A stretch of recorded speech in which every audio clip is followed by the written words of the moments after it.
Hi everyone, today we're going to continue on with chapter 6. Today we'll be talking about factors that affect the SN1 reaction. So the first factor that we're going to look at is going to be the electrophile. So remember that an SN1 reaction proceeds by two steps. The first step is the rate determining step, and this is the formation of that carbocation. So SN1 reactions are going to favor substrates that are going to stabilize a carbocation. So remember, the leaving group will be leaving the substrate, leaving that carbocation intermediate as the product from step 1. So we talked about this a little bit in chapter 4 when we talked about hyperconjugation. So remember that the presence of additional R groups, so something like a tertiary carbon, is going to allow orbital overlap of the R group with the empty p orbital. So this is going to form a more stable carbocation.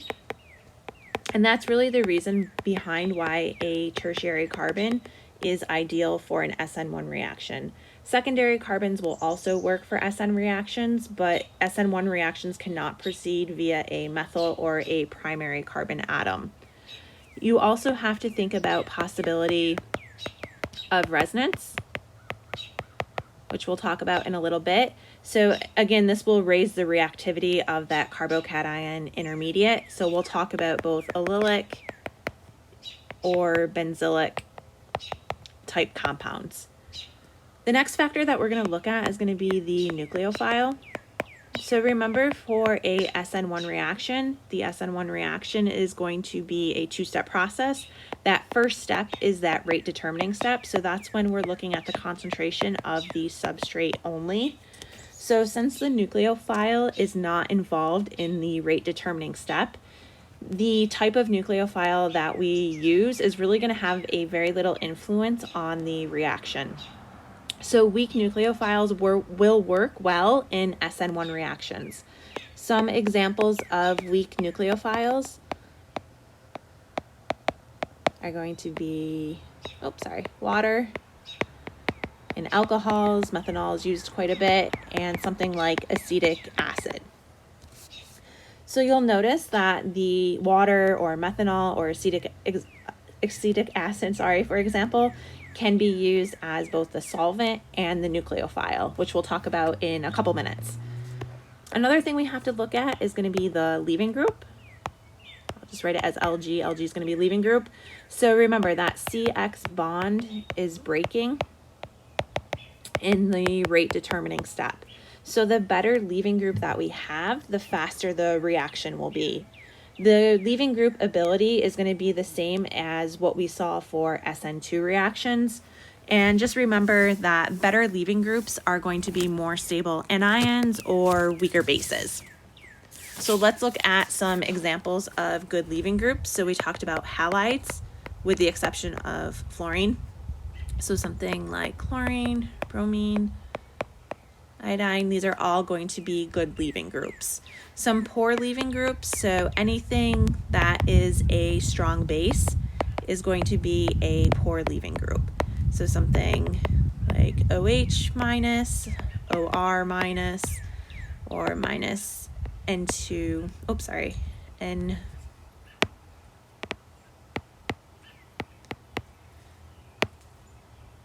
R2.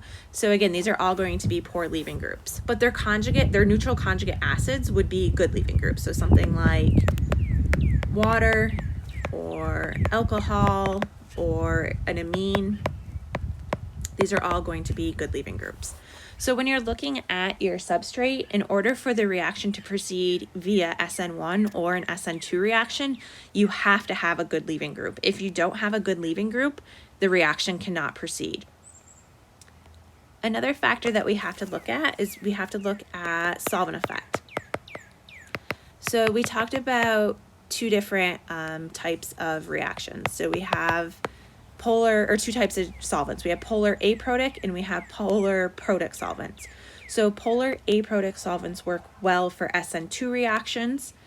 So polar aprotic, remember, is something that cannot form hydrogen bonds. So we don't have any OH or NH bonds in the solvent. So something that is polar protic has the ability to form hydrogen bonds. So it has to have an OH or an NH. So some examples of polar protic are going to be water or methanol. Again, these are going to be polar protic. So like I mentioned before, the solvent, something like water or alcohol, can play both the role as the solvent and as the nucleophile. Again, remember water and methanol are both going to be weak nucleophiles, which is going to be a strong indication that it has to be an SN1 reaction. So polar protic solvents have a hydrogen atom attached to a electronegative atom. So this is going to result in a hydrogen atom that is highly positively charged. Aprotic solvents don't have a hydrogen atom that is highly positive charged. So since the nucleophile isn't part of the rate determining step, the solvation of the nucleophile, it's only going to really help stabilize the charge transition state. So in general, carbocations are really unstable. So anything that we can do in a reaction to help stabilize this carbocation is just going to help us speed up the reaction. So let's look at some different solvents and their relative rates. So let's look at tert-butyl chloride.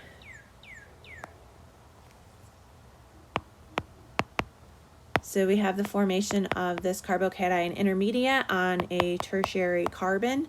So let's look at a series of solvents. So let's look at water, methanol, we'll look at acetone, and we'll look at hexanes. So water and methanol are both going to be polar protic. Acetone is polar aprotic, and hexanes is nonpolar. So let's look at their dielectric constants. So dielectric constants is shown by this epsilon. So this is a measure of the polarity of the solvent. So water is 78, methanol is 33, acetone is 21, and then hexanes would be 2. So relative rate, remember the higher the relative rate, the faster the reaction will proceed. So water has a relative rate of 8,000, where methanol has a relative rate of 8,000. Acetone has a K value of 1, and hexanes has a K value or relative rate of 0. So we would really expect this both for hexanes and for acetone. So hexanes, again, it's nonpolar. So the main problem with using a nonpolar solvent is solubility. So we have to make sure that our substrate and our nucleophile or our carbocation intermediates are all soluble in the solvent that we're using. Something like a polar aprotic solvent, so something like acetone, the main problem that we have with acetone is that we're not stabilizing that carbocation because we don't have solvation of the nucleophile with something like acetone. So again, polar protic solvents are going to be the most ideal solvent for an SN1 reaction. So let's look at resonance. So we do have resonance stabilization of carbocation intermediates. So as I mentioned in the beginning, we can look at allylic and benzylic substrates. So both of these will produce stabilized carbocation intermediates. So when we have the possibility of resonance, it's just going to result in the formation of more products. So we will be able to have an attack of the nucleophile on all resonance possibilities of that carbocation. So let's look at an example of a primary allylic bromide. So if we have something like this, bromine is our leaving group, so bromine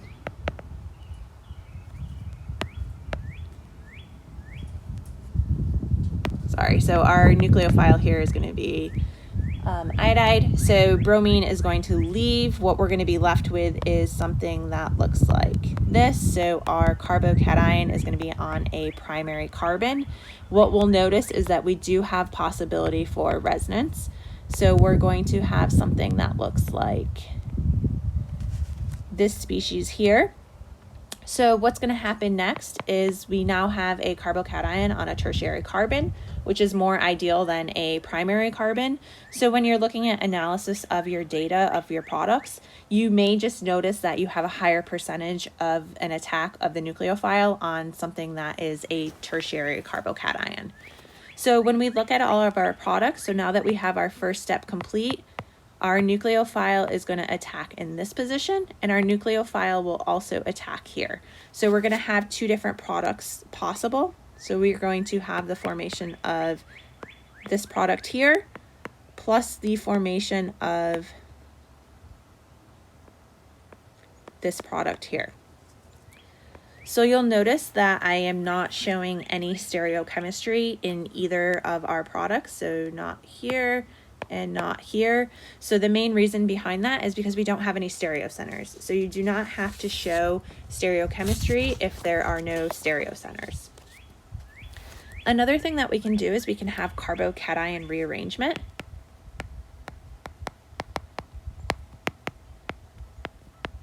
So when we have carbocation rearrangement, what this really means is that carbocations can rearrange atoms to obtain a state of greater stability or lower energy. So there's two different ways to really do this. We can have a hydride shift, which a hydride shift is going to be the shift of a hydrogen, and it's typically noted in this fashion.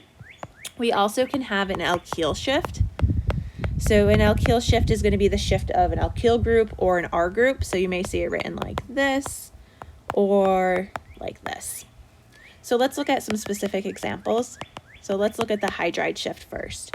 So if we have something that looks like this after our leaving group leaves and we have the formation of our carbocation. So we have the formation of the carbocation here. This is going to be a secondary carbon atom. But if we can shift this hydrogen to this carbon, it would allow us to put the carbocation onto a tertiary carbon.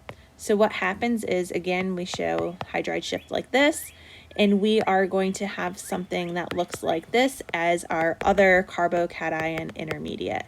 Again, this doesn't mean that one product or one carbocation intermediate over the other. It just may mean that we have more of one product form than the other. So the possibility of both this carbocation and this carbocation is possible. So the hydrogen that shifted, I circled here just to show you that which one was moving from which position. So again, this one here is on a tertiary, which is going to make it a more stable carbocation.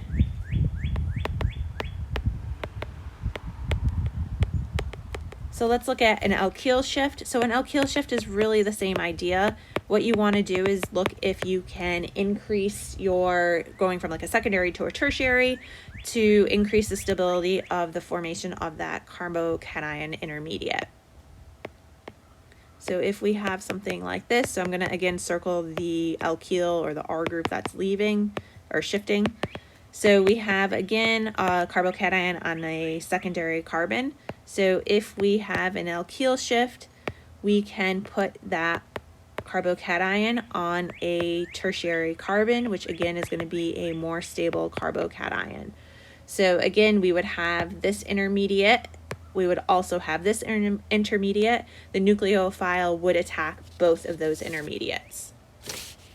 So let's look at some examples of the carbocation arrangement. So first example, if we have something like this, and we're told the reactions in water. So what you really want to do is you want to think of, okay, this is a secondary carbon. I have a good leaving group. I have a weak nucleophile. And I also have a polar protic solvent. So since you have all of these, this is going to tell you that this reaction has to proceed via an SN1 reaction. So again, that tells us that we're going to have a two-step mechanism here. So bromine is going to leave. We're going to be left with this carbocation intermediate. So what you want to do is you want to see if you can form a more stable carbocation intermediate. So when we look at this carbon here, we can't because that's on a primary carbon, so we're not going to increase the stability. But if we look at this carbon right here, we do have a hydrogen coming off of this. So if we do a hydride shift, we can put that carbocation on this tertiary carbon here. So again, both this intermediate and this intermediate are possible. And then what's going to happen is we're going to have an attack of our nucleophile. So our nucleophile, again, in this case, is going to be water. So when water attacks both of those carbocations, we're going to have several different products. So remember, we can have, if it's a stereocenter, we can have inversion product, plus we can have our retention product. Plus we're going to have the product of the attack of the nucleophile onto that tertiary carbocation intermediate. So these three products would be possible to form. Again, this one here is not going to show any stereo chemistry because we don't have a stereocenter. All right, let's look at another example. So if we look at this compound here,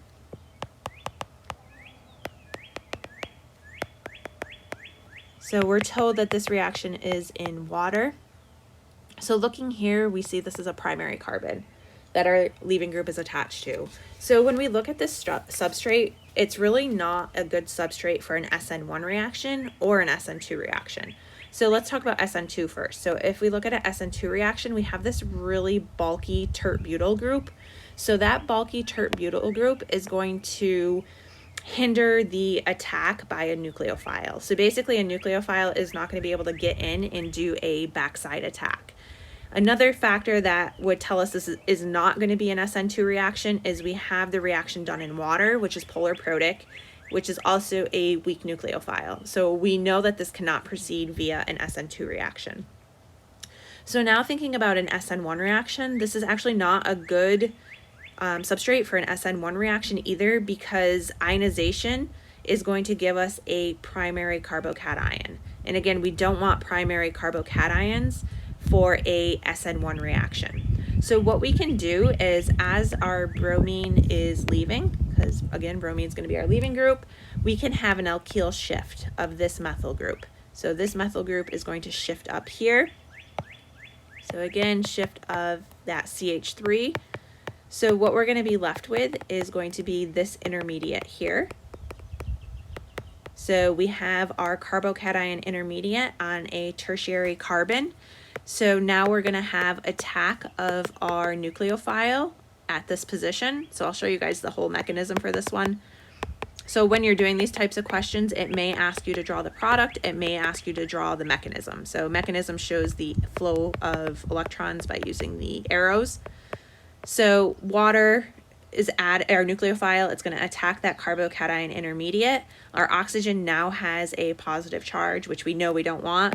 So what's going to happen is one of the protons is going to be deprotonated by the solvent, which in this case is going to be water. And this is going to give us our product. So again, here we don't have to show stereochemistry because it's not a stereocenter. We don't have 4 different groups attached. So in this case, or this example, we have ionization is occurring concurrent with rearrangement. So again, the primary carbocation intermediate is not going to be an intermediate with an attack of a nucleophile, just because SN1 reactions really cannot proceed via a electrophile that is a primary carbon.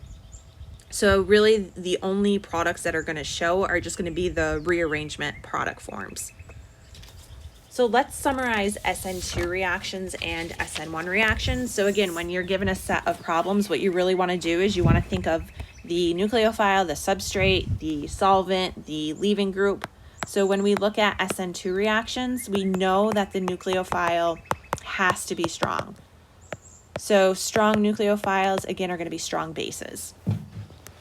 Another thing that we have to think about is the substrate. So when we're talking about the substrate, we want something that is unhindered when we're looking at SN2 reactions. So something like a methyl or a primary substrate.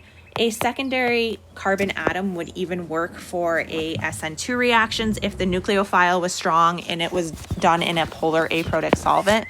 But tertiary substrates will never work for an SN2 reaction. They're just too bulky for that backside attack of the nucleophile. And then lastly, we have to look at solvent, which I just mentioned. So we want polar aprotic solvent. So again, something like acetone, DMF, DMSO. If you don't know what all of these solvents mean, I will always show you a figure of the solvent. So just remember, polar aprotic solvent means that it does not form hydrogen bonds. So remember that SN2 reactions are going to be only one step. So the leaving group leaves as the nucleophile is doing a backside attack onto that central carbon. So for SN1 reaction summary, so SN1 reactions, we don't need, but the nucleophile is typically weak. So the substrate is going to needs to form a stable carbocation. So tertiary is usually the best. Secondary will also work for the substrate. And then resonance also will help stabilize that carbocation intermediate.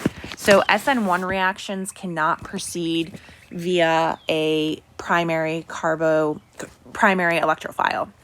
Remember, for SN1 reactions too, you have to think about alkyl shift or hydride shift. So again, if we can increase the stability of that carbocation by going from a secondary to a tertiary, that is most likely a possibility. That does not mean that we will not have a mixture of products present. Lastly, we have to look at solvent. So solvent is going to be polar protic solvents for an SN1 reaction. So an SN1 reaction again wants polar protic solvents because the SN1 reaction again is a two-step reaction. So the rate determining step is that first step. So that means that our nucleophile really is not part of the rate determining step. So if we solvate the nucleophile, it's going to help us stabilize that charge transition state. And in general, carbocations are really unstable anyways. So anything that we can do to help stabilize this is going to help us speed up the reaction.